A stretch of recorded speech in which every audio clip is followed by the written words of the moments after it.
Media literacy, what it is, it's a civic skill that everyone should have because we are living in a mediated culture. So actually you cannot live fully in a society if you don't have some kind of competencies in media. And then media education is that you need to learn different things to become media literate.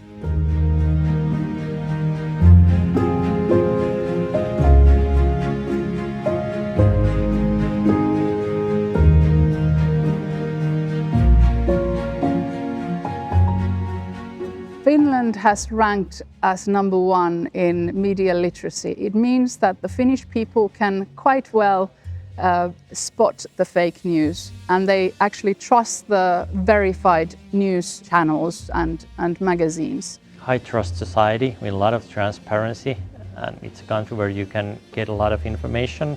You can mostly trust the information and trust what most politicians are saying.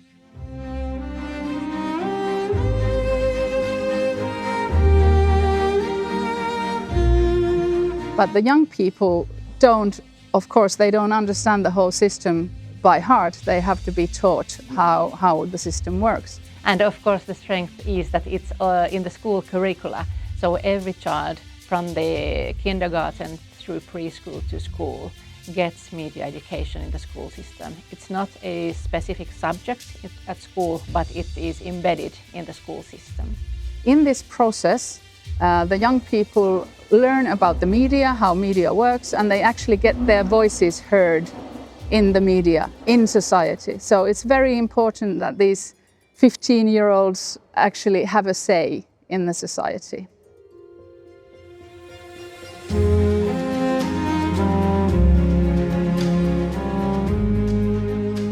Goal of the media education and media literacy is also to prevent hate speech, and our colleagues at the national agency who are responsible for the media education always say that their target is that people live a happy life with media education, and I think that's a wonderful expression, and that also means that the hate speech is, well, non-existent, I must say.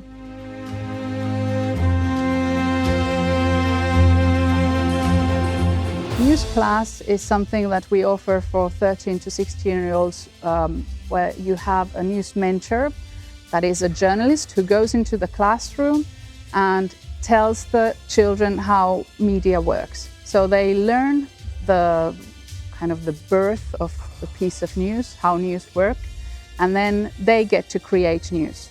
They think of things that they want to know about or things that make them wonder why is it so, and they find actual topics for news and then they produce them.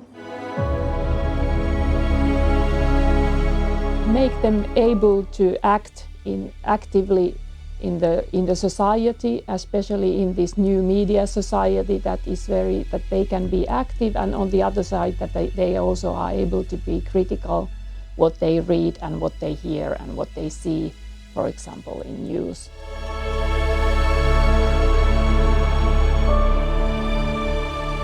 Little by little we have managed to put these educational aspects to our structures, meaning to our education system and our civic education systems, so that we are more or less able to reach all the young people and children. And now we are also working in order to get adults educated. Well, media education is about interpreting media and the content of media, but it's also about being creative, and being aware what is being said in the media and what is being produced, how to encounter fake news, or how to understand what's being written. So it is a quite wide spread of skills.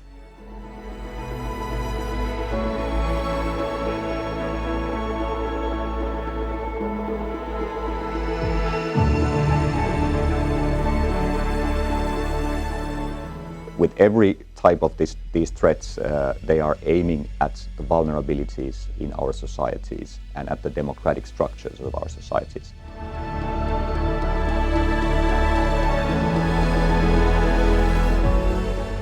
What do we mean by hybrid threats? It's a combination of different threats against our societies.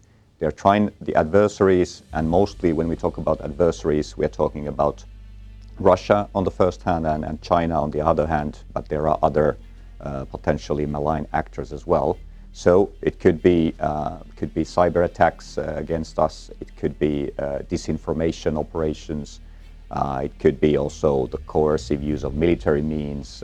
It could be economic coercion and things like that.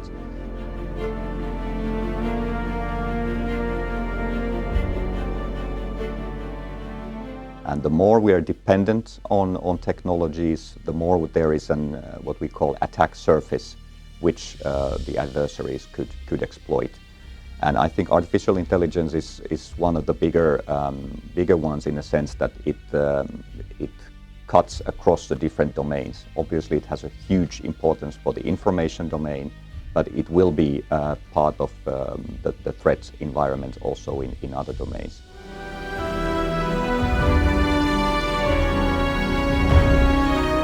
Beginning of the war, I think many people saw that there was a deep fake created about President Zelensky, saying things that he actually never said, but it was a really poorly created deep fake, so it was easy to detect that it was a fake.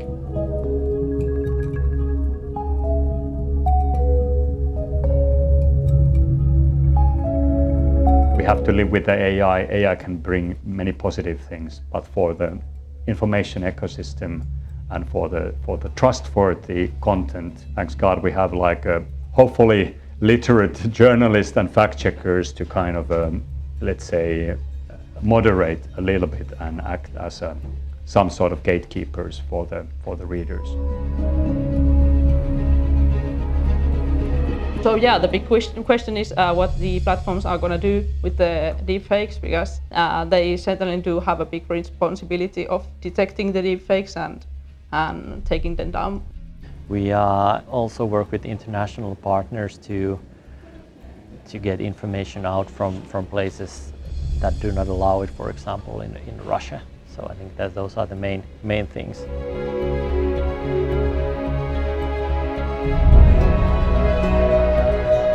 And the world is changing all the time, so what you learned maybe 10, 20 years ago when you were studying has totally changed. So you have to constantly upgrade your kind of knowledge.